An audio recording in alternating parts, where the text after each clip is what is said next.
Ryan airlines বিশ্বের সবচেয়ে সস্তা এয়ারলাইন্স কিভাবে আয় করে। আচ্ছা, আজকের দিনে ঢাকা থেকে চট্টগ্রাম কিংবা ঢাকা থেকে সৈয়দপুরের ইকোনমি ক্লাসের বিমান ভাড়া কত? ৩,৫০০ থেকে ৪,৫০০ টাকার মধ্যে, তাই না? ও আচ্ছা, একটা কথা, বিমান ভাড়া বলতে কিন্তু শুধু বিমান বাংলাদেশ এয়ারলাইন্সকে বোঝায়নি। বিমান ভাড়া বলতে এইখানে আমি বাংলাদেশের অভ্যন্তরীণ রুটে চলাচল করে এমন সব এয়ারলাইন্সের ইকোনমি ক্লাসের ভাড়া বুঝিয়েছি। যাই হোক, আচ্ছা, আপনি কি জানেন পৃথিবীর সবচেয়ে ব্যয়বহুল ফ্লাইটের ভাড়া কত? শুনলে হয়তো আপনার হুঁশ উড়ে যাবে। নিউ ইয়র্ক থেকে আবুধাবিগামী ইত্তেহাদ এয়ারলাইন্সের ফার্স্ট ক্লাস সিটের ভাড়া হল বাংলাদেশি টাকায় ৫৫ লক্ষ টাকা। এই টাকা দিয়ে বাংলাদেশে একটি ভালোবাসা বানানো যাবে। আরে না, ভালোবাসা বলতে আমি প্রেমিক প্রেমিকার ভালোবাসাকে বোঝাইনি, আমাদের বসবাসের বাসা বুঝিয়েছি। যা হোক, একটু মজা করলাম। আচ্ছা, আপনাদের মনে হয়তো একটি প্রশ্ন জাগছে, বিমানের তো বিজনেস ক্লাস এবং ইকোনমি ক্লাসের নাম শুনেছি, ফার্স্ট ক্লাসের নাম তো শুনিনি। তাহলে শুনুন, বিমানে মূলত 4টি ক্লাস থাকে। এগুলো হলো first class, business class, premium economy class এবং ইকোনমি ক্লাস। কিন্তু বিমান পরিবহন যেহেতু অনেক ব্যয়বহুল, সেজন্য পৃথিবী জুড়েই অধিকাংশ যাত্রীরাই খরচ বাঁচানোর জন্য ইকোনমি ক্লাসকে বেছে নেয়। আর যারা একটু ধনী তারা বিজনেস ক্লাসকেই বেছে নেয়।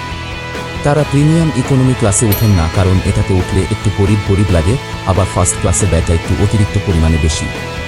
এজন্য প্রায়ই দেখা যায় ফ্লাইটগুলোর ফার্স্ট ক্লাস এবং প্রিমিয়াম ইকোনমি ক্লাসের সিটগুলো ফাঁকাই পড়ে থাকে।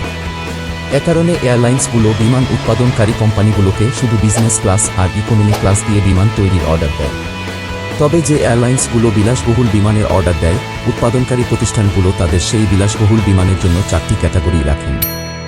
অনেক কথা বলে ফেললাম, এবার আসল কথায় আসি। পৃথিবীর সবচেয়ে সস্তা এয়ারলাইন্স রায়ান এয়ারলাইন্সের একটি ফ্লাইটের ভাড়া বাংলাদেশি টাকায় ১,০০০ থেকে ১,৫০০ টাকা।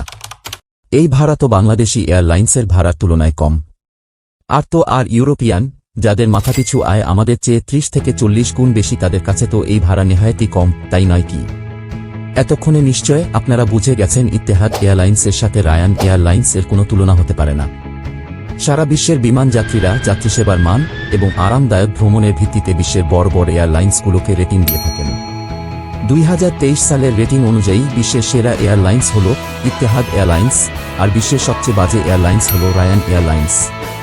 কিন্তু আপনি কি জানেন ২০২৩ সালে রায়ান এয়ার এবং ইত্তেহাদ এয়ার এদের কার মুনাফা কত?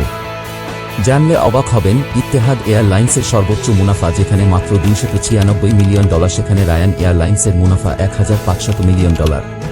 কি কথাগুলো শুনে আকাশ থেকে পড়লেন মনে হয়? তাহলে চলুন দেখি রায়ান এয়ারলাইন্সের এত মুনাফার পেছনে রহস্য কি। মোটা দাগে দেখতে গেলে এয়ারলাইন্স দুই প্রকার।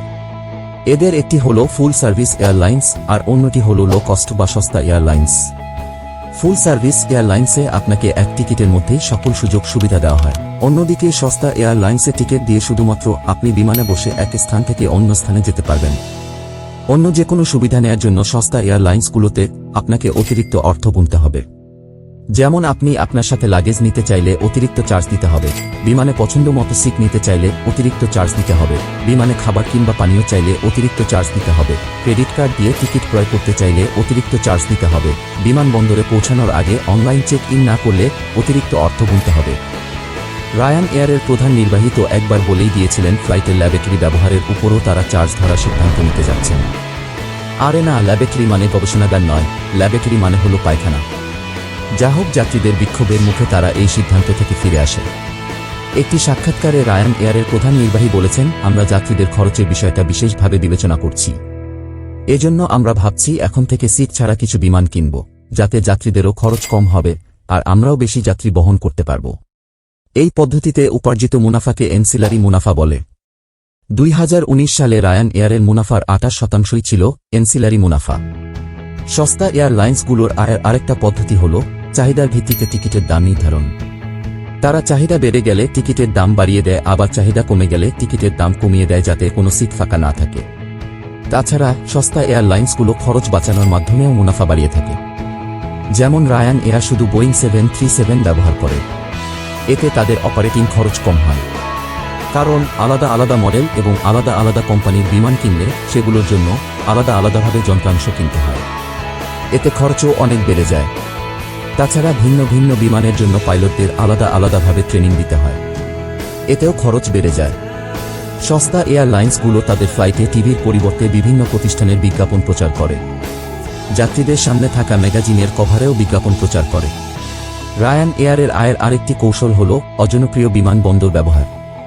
যেমন আপনি যদি রায়ান এয়ারে লন্ডন থেকে হামবুর্গ যেতে চান, তাহলে আপনাকে লন্ডনের হিথ্রো বিমানবন্দরের পরিবর্তে স্টেনস্টেড বিমানবন্দর থেকে বিমানে উঠতে হবে, আর নামার সময় হামবুর্গের প্রধান বিমানবন্দরের পরিবর্তে হান নামক একটি ছোট বিমানবন্দরে নামতে হবে।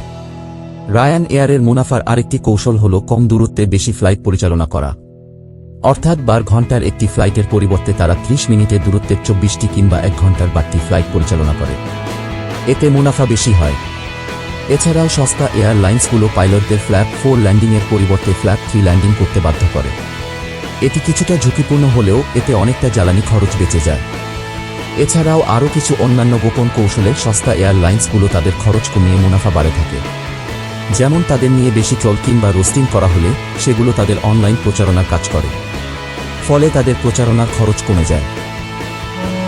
Subscribe to my channel.